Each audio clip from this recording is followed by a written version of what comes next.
আজকের সভার সভাপতি বিজ্ঞান প্রফেসর আলমের সমাগমনের নেতা বলে নেতা বক্তব্য দেবেন।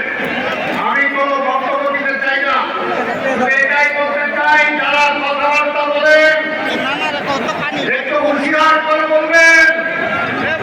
এই আগস্ট অভ্যুত্থানের চূড়ান্ত পর্যায়ে যত ছাত্র সমন্বয়কদেরকে বিপ্লবীকে গ্রেপ্তার করা হয়েছিল, তখন আমাদের নেতা এই তারেক রহমান জাতির কাছে নির্দেশ দিয়েছিলেন যেখানে দল কিছু হবে সবাই রাত ফুটিয়ে নেমে আসবে।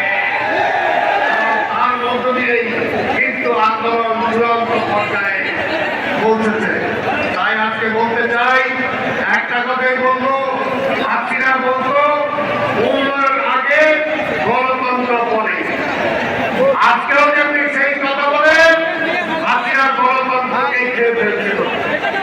এখনো যেন আমার একই নতুন স্লোগান তুলে মানুষের ভোট কেউ খেয়ে না ফেলে, সেদিকে সজাগ থাকতে হবে। তাই ভাইরা আমার, আজকে এই অবস্থায় শুধু এটাই বলতে চাই, আওয়ামী লীগের মন্ত্রী এমপির মানে চোর এবং ভোট টাকা, তাদেরকে গ্রেপ্তার করার কোনো তদন্ত দরকার নাই, তাদেরকে গ্রেপ্তার করতে হবে।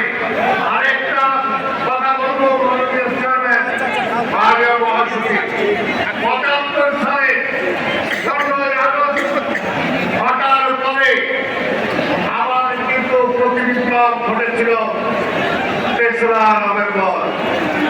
আমরা বিশ্বাস করি আপনার সাহসী নেতৃত্বে যদি সেদিন আপনি ঘোষণা না দিতেন, তাহলে তারা আরেকটি প্রতিবিপ্লব ঘটানোর চেষ্টা করেছিল। তারপরেও আমাদেরকে খেয়াল রাখতে হবে এই অভ্যুত্থান যাতে নষ্ট না হয়ে যায়, কারণ সেই সময় অভ্যুত্থান নষ্ট হয়েছিল ৭ই নভেম্বর আমাদের নেতা শহীদ রাষ্ট্রপতি জিয়া রহমানের নেতৃত্বে অভ্যুত্থান ঘটিয়ে বিপ্লব ঘটিয়ে জনগণের অধিকার জনগণকে ফিরে দিয়েছিলেন। তাই আজকে আমাদের নেতা দেশনায়ক তারেক রহমানের নেতৃত্বে অবশ্যই যে পর্যন্ত ভোটের অধিকার আমরা ফিরে না পাবো, সেই পর্যন্ত আমাদেরকে রাজপথে থাকতে হবে, সংগ্রাম করতে হবে।